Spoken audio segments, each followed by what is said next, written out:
안녕하세요. 라니 학사입니다. 겨울철 특히 심해지는 피부 건조증, 특히 팔꿈치나 무릎, 발 뒤꿈치 같은데 각질이 거칠거칠 생기고 두꺼워지면 스트레스를 좀 많이 받기도 해요. 그래서 이런 경우에 쓸 수 있는 피부 연화제, 각질 용해제인 우레아 크림에 대해서 오늘은 알아볼까 합니다.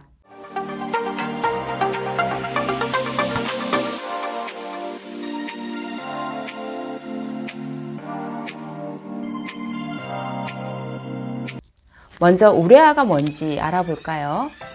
우리말로는 요소라고 부르는데요. 소변의 주성분이에요. 단백질을 섭취하고 난 다음에 이 단백질이 우리 몸속에서 대사가 되고 난 뒤의 최종 산물이 바로 요소가 되는 거고, 이것을 영어로 하면 우레아겠죠?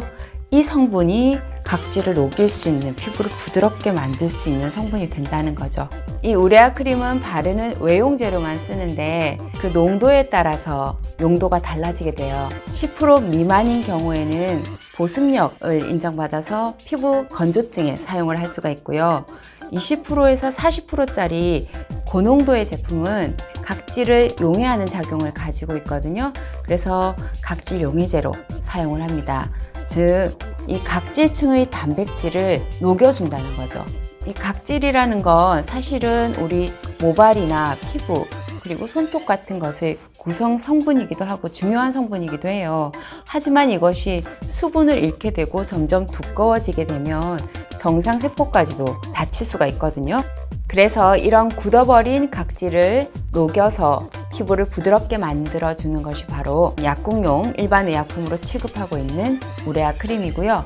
우레아 단독 제제가 있고요. 덱스판테놀이라던가 스코알렌, 토코페롤 같은 좀 보습력을 같이 더 피부 재생력을 갖춘 복합제로 나온 그런 크림도 있는데, 둘 다 일반 의약품이고 둘 다 우레아 함유량이 20%, 즉 1g 제품인 경우에 200mg이 우레아 성분이 들어있다는 거죠.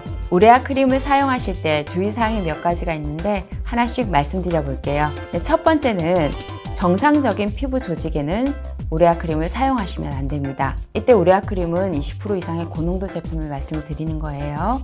1년쯤 전인가 언론 매체에서 약국용 고농도 우레아 크림을 집에 있는 일반 보습 크림과 함께 1:1, 1:3 그 정도 비율로 섞어서 눈 주위에 바르면 아이크림으로, 그리고 얼굴 전체에 바르면 물광 피부가 되는 그런 보습 크림이 된다고 해서 한때 굉장히 많이 우레아 크림을 찾으러 약국에 오셨었어요. 조금 걱정이 되는 부분이기도 했습니다. 정확하게 검증되지도 않았고, 그리고 그 비율을 우리가 정확히 맞추기도 힘들기 때문에 웬만하면 더 그런 우레아도 함유되어 있고 다 임상실험 거쳐서 잘 제형화되어서 나온 그런 것들이 있거든요. 그런 제제들을 사용하시는 것이 더 안전합니다. 두 번째로 좀 체크를 하셔야 될 주의사항입니다. 다른 곳 각질은 몰라도 발 뒤꿈치 각질은 여러분은 어떻게 해결하세요?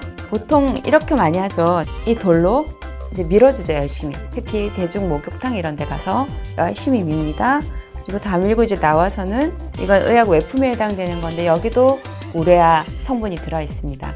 이런 풋크림을 열심히 또 발라줍니다. 이런 노력들을 열심히 합니다.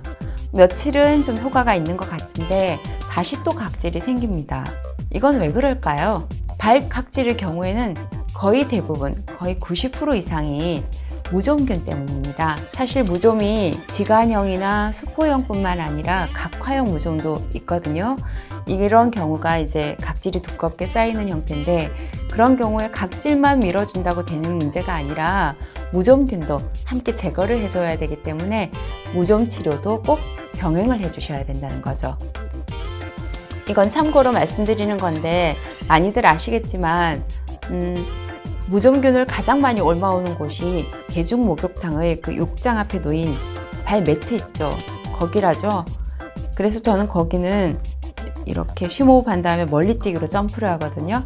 그래서 그건 밟지 않으시는 게 좋아요. 네, 끝으로 우레아 크림 같은 경우에 상처 부위에는 적용을 하시면 안 되고, 신장 장애가 있으신 분들은 너무 광범위하게 바르시지는 않는 게 좋습니다. 오늘은 피부 연화제, 각질 용해제라고 불리는 우레아 크림에 대해서 알아보았는데요. 우레아 크림 바르게 알고 적절히 사용해서 매끄럽고 촉촉한 피부 유지하시길 바라고요. 도움되셨다면 구독, 좋아요, 알람 설정 잊지 마시고요. 저는 또 유익하면서도 흥미로운 소재를 들고 또 찾아오겠습니다.